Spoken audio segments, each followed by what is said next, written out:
This is Optimal Health Daily, episode 1615, Nutrition for Fighting Fatigue by Nadia Mazari with idealnutrition.com.au, and I'm your host and narrator, Dr. Neil. Hey there, happy middle of the week Wednesday, and welcome back to Optimal Health Daily, where I read some of the best health and fitness blogs to you, and always with a bit of my commentary at the end.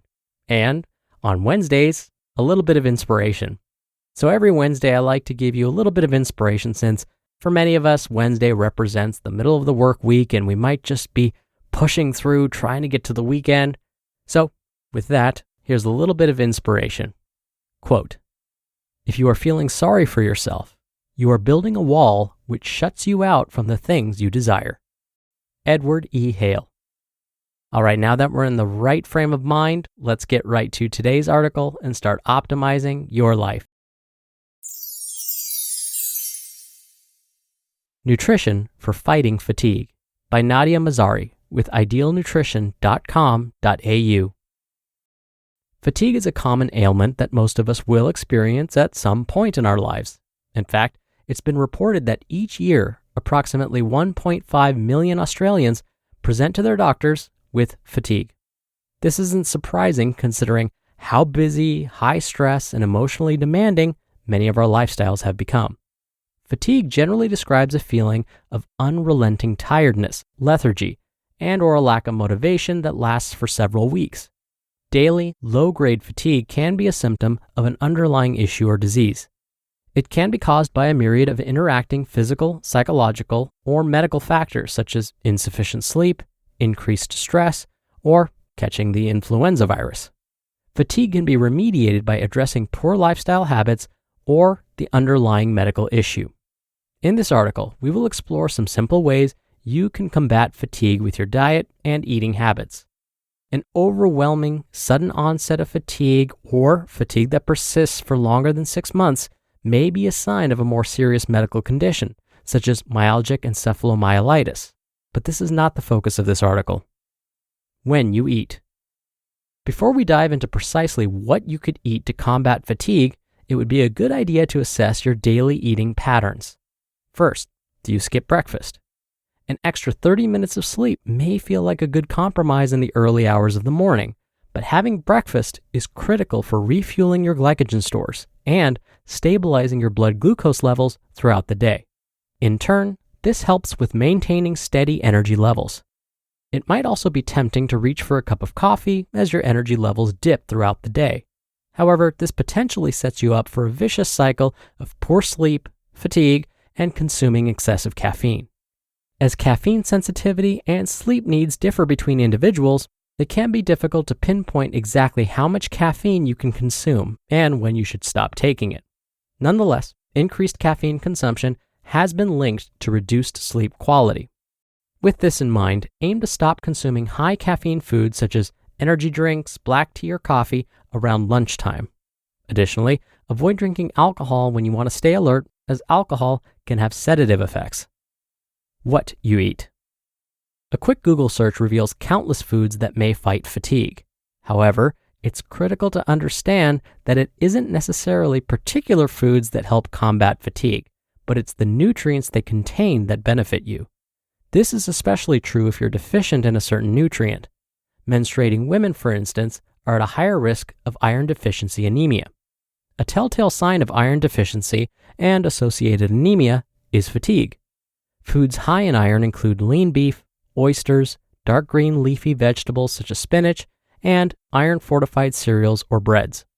One Australian study focusing on menstruating women found that feelings of overall vitality and energy were positively associated with serum ferritin, which is a biomarker for iron storage in the blood. This was magnified in women whose iron intake was increased via diet rather than supplementation, despite serum ferritin levels being higher in women who took supplements. This is likely due to the synergistic effects of nutrients, as absorption rarely occurs in isolation. Similarly, magnesium deficiency has also been associated with fatigue, among other symptoms such as nausea, lack of appetite, and muscle weakness, as well as a whole range of medical conditions from psychiatric disorders to metabolic disorders. This is because magnesium is needed for more than 300 biochemical reactions in our body. Although severe magnesium deficiency is rare in developed countries, suboptimal Western-style diets increase the likelihood of developing one and subsequently experiencing low-grade fatigue. However, this can be combated by consuming foods high in magnesium such as fish, nuts, cooked soybeans, cooked spinach, and magnesium-fortified cereals. Additionally, ensuring you have an adequate intake of B vitamins through a varied diet will help you fight fatigue. Although we only need small amounts of B vitamins every day, they are present in several foods such as vegetables, nuts, legumes, fish, and lean meat. As such, it is relatively easy to meet your recommended dietary intakes for each B vitamin without supplementation. CoQ10. You may have noticed sports nutrition stores and social media fitness influencers touting CoQ10, also known as coenzyme Q10 or vitamin Q10, as the ultimate energy boosting supplement. But does CoQ10 really live up to these claims? Let's start with what it really is: a lipid antioxidant made naturally by the body.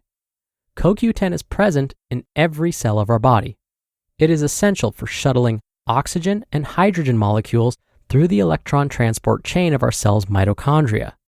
Mitochondria are the energy powerhouses of our cells. This ultimately affects energy production. So, theoretically, a deficiency in CoQ10 will undoubtedly affect our energy levels. However, deficiencies only occur in disease states such as Parkinson's disease, cancer, and those with HIV. Even in such states, there's limited evidence to suggest that CoQ10 supplementation is therapeutic. There are currently no dietary guidelines for CoQ10 consumption. However, red meat, poultry, and fish are good sources of this antioxidant. Glycemic Index. In addition to micronutrient deficiencies, the type of meal you consume may also induce fatigue. One crossover feeding randomized control trial found that when individuals were on diets characterized by a low glycemic load, they reported significantly better mood and energy levels than when they were on a high glycemic load diet. These reports were pronounced in individuals within the healthy BMI range, as opposed to those with a BMI greater than 28.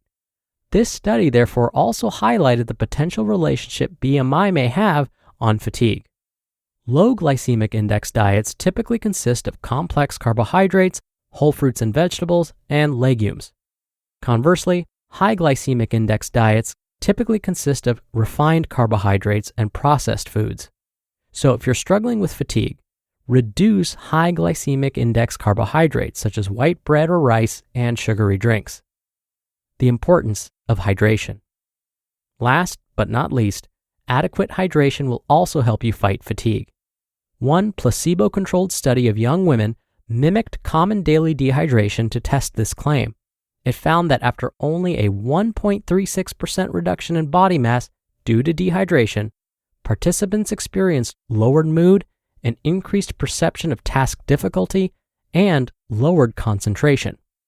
Although this was a highly specific cohort study, we all know that adequate hydration is vital for normal bodily processes. As such, it could be this simple change that helps you get your energy levels back. Try keeping your water bottle on your desk to remind you to drink more water. If you need something a little more flavorful, you could also opt to infuse some mint, citrus fruit, strawberries, or cucumber into your water. The bottom line. Fatigue can be a subjective feeling, and as such, what works for one individual may not work for the next. This is because diet and eating patterns are only a couple of several aspects that may contribute to experiencing fatigue. However, it is worthwhile to take stock of your eating patterns, micronutrient deficiencies, and water intake. If you are otherwise healthy, eating a varied diet consisting of vegetables, fruits, nuts, legumes, dairy, fish, and quality lean meats will ensure your diet bases are covered. Combined with exercise, adequate sleep, and adequate rest, you'll be able to stave off fatigue. You just listened to the post titled Nutrition for Fighting Fatigue by Nadia Mazari with idealnutrition.com.au. If you dream it, you can do it, right? If only self-fulfilling prophecies worked for hiring for your team. When you partner with Indeed, building the right team is that simple. If you're hiring, you need Indeed, because Indeed is the hiring partner where you can attract, interview, and hire all in one place. With Instant Match, as soon as you sponsor a post, you get a short list of quality candidates with resumes on Indeed that match your job description, and you can invite them to apply right away. Plus, you only pay for quality applications that meet your must-have requirements. I love that Indeed makes hiring all in one place so easy. Indeed helps you see your top talent's abilities faster with 135 assessment tests. Start hiring right now with a $75 sponsored job credit to upgrade your job post at Indeed.com/health. Offer valid through March 31st.